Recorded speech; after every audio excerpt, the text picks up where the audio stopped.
Hey, how's it going, guys? Today we're gonna go over how to draw, okay? It's gonna be simple, easy, step-by-step for beginners, okay? So stick around, it's a very short lesson and we're gonna hop right into the video. Let's get started. Hey, how's it going? Today we're gonna go over how to draw Venom Godzilla. It's gonna be more of a head pose, but it's gonna be mostly geared at beginners. I'm gonna be using this Acrylic brand marker. It's only gonna be about maybe 10 minutes-ish. So stay all the way to the end of the video. So at the very end of the video, you know, the end of 10 minutes, you'll have a new skill. So let's get started, okay? If you like learning how to draw like Godzilla, if you like learning how to draw anything, your favorite characters from all like TV, movies, hit the subscribe button and click the bell notification. It's really, you know, chill to do this. And if you like Godzilla, by the way, or Venom, hit the like, because then I'll know, you know, to draw them more often. I'm gonna go over here and I'm gonna draw Godzilla / Venom's eye. That's gonna be the biggest differentiator as to like, oh, that ain't Godzilla. I'm gonna pull in here. I'm gonna throw like a wiggliness at the top of the eye here, like fire. And it's gonna be pretty much straight at the bottom. I notice that's a big thing with Venom and stuff. Alright, then I'm gonna draw a line over here above the brow, pulling back. He's got a pretty low forehead, Godzilla does, I noticed, so I'm gonna pull that down back here. Gonna pull a line forward for the snout because his snout's pretty like a bumpy snout. It's also pretty how do you say it? The snout is kind of short as well. Gonna throw some of at least a shape here, you know, for some of Godzilla's spikes that are gonna be going off the page essentially. And gonna mark a line over here for where I want, you know, the Godzilla smile to be at the very end. So I'm gonna draw the line over here for kind of that Venom smile, you know, that arcing thing open, and I'm gonna draw that skin flap on the side of the mouth that lizards have. Go over here at the bottom, back of the jaw.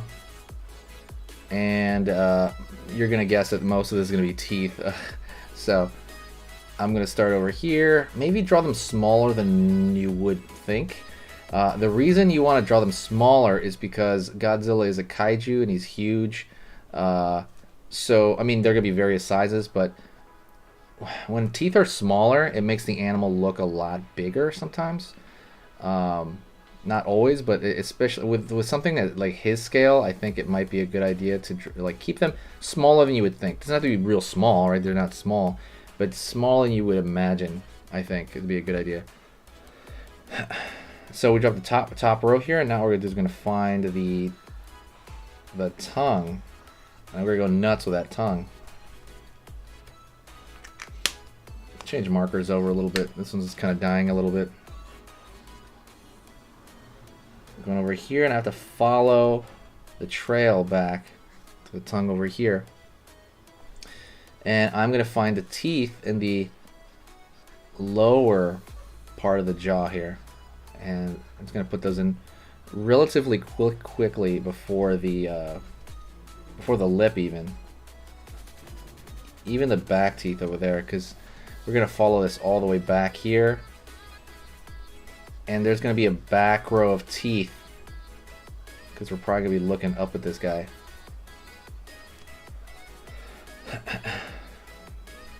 Down here, finding the lower chin of Godzilla here, pulling back over here. Pulling down and pulling into the chest area over here.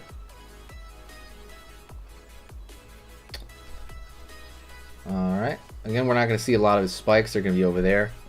But there will be a lot of scales and stuff going on. A lot of this is going to be texture based. So you're going to have to like kind of, you know, deal with the texture based thing right here. So let's do it. The snout's going to have a nostril, and we're gonna start pulling curved lines over here because Godzilla has like this almost, and almost every version of him has, I mean, he has these thick scales, especially in the old school Godzilla.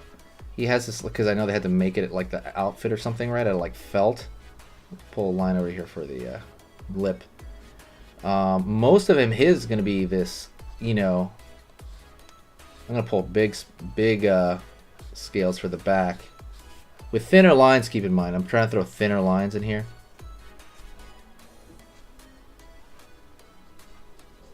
So, just kind of throwing maybe more spikes than Godzilla would normally have on his back here, and I'm trying to fit them in because, you know, I went all the way to the edge of the paper. He's going to go off the paper essentially.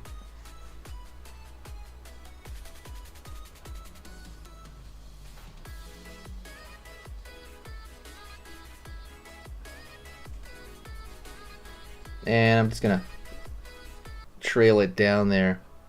But a lot of that's going to go right off the page. We're doing such a close-up shot. So everything beyond this is going to be like thin line texture. So maybe I'll throw a line right here for, you know, big thick line right here for maybe some shadow.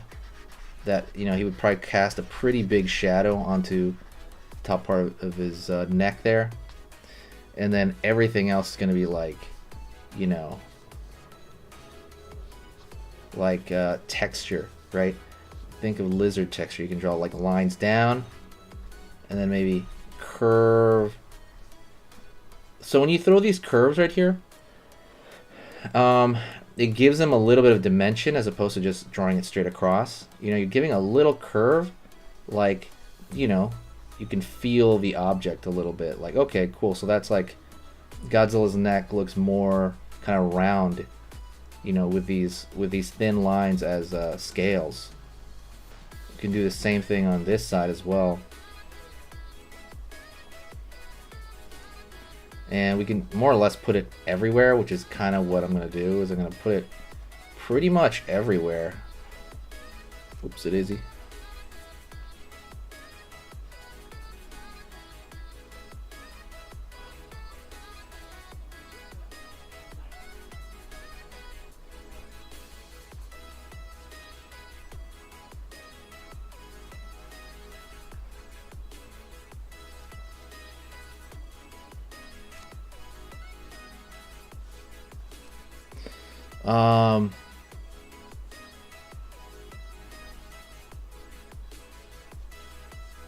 And you're drawing these thin scales everywhere. Again, like I say with the T-Rex, you are, how do you say this? There's the bottom. You want to throw a line at the bottom, like there's a light coming from above, and there's a little bit of shadow on the bottom of that scale, and that's why you want to throw that, all these scale shapes, except for the big ones on the back. Oh, I guess you could do that as well. You want to throw them like underneath, like so. You're doing these half circles at the bottom, not at the top. And you're just kind of sprinkling them around, right? Thinner lines. Let me fill in the back of the far side of the mouth here, because that's really going to make things easier to read. Because a big part of this is how quickly the user can understand what's going on. The user, wow. I'm not like, it's not a video game. The observer, right? The observer, like how quickly they can understand what's happening or what it is, right? And a lot of that comes from filling in shapes darker, you know, making it more understandable than not. Maybe throwing a line over here. Sorry for the throat. I made that common mistake I said in the last tutorial, where I was like, oh yeah, common mistake is people don't draw the neck on here, the throat. Because, you know, he's got to eat, right? So, I mean, he's going to have a throat. Maybe throw in a couple of thin, super lines for detail around here. You can even draw like a dot. I know people do that for, like, I don't know, just it makes it look more natural. So the thing is, Godzilla's so scaly, it's kind of hard to overdo these if they're thin. If you're using a thin, wispy line like that, it's really hard to overdo them. It's going to be pretty much, I wouldn't say impossible, but it's gonna be really hard with this big scaly monster, right? He's got every aspect of like scary, scaly. I'm throwing some dark over here behind the teeth so that the teeth stand out a little bit more. And that's mostly it. See, I can throw dots here. A lot of this is up to you. Like, how would you create texture, right? You're throwing these tiny, thin lines, almost wispy, to create an overall look, and you're putting it everywhere, but not like 100% everywhere, but you're peppering it all over, right? Imagine it was like peppered. You know, you're not like filling up the whole thing like a grid. That'd be too much. And let me throw some darkness back here. That is pretty much it. If you enjoyed this and you got some value from this, do me a humongous favor. The best thing you can do to pay me back is to if you found value from this, is to share the video somewhere. Share it on either with someone you think will enjoy it, or share it on, I'm gonna thicken the line around his eye actually, or that looks pretty cool. Or you can share it on the, like, it takes 2 seconds to on the bottom right hand corner of Instagram. You can Instagram on YouTube. There's an auto share function where if you're logged into something else, it will share it instantly, and that literally takes 2 seconds. And it would do a lot for this channel, like a lot. You have no idea how much it does. I don't think people realize the power they do have. It really helps out, like a lot. Thank you so much. I appreciate it. If you have any questions, let me know. If you have any requests, let me know. Maybe I can do like a Venom Rodan or something. Just let me know, like for reals, and I'll try to make it happen. If you guys speak out and, you know, communicate with me, I'm always down. Thank you so much. I will see you next time, and I will talk to you soon. See you later.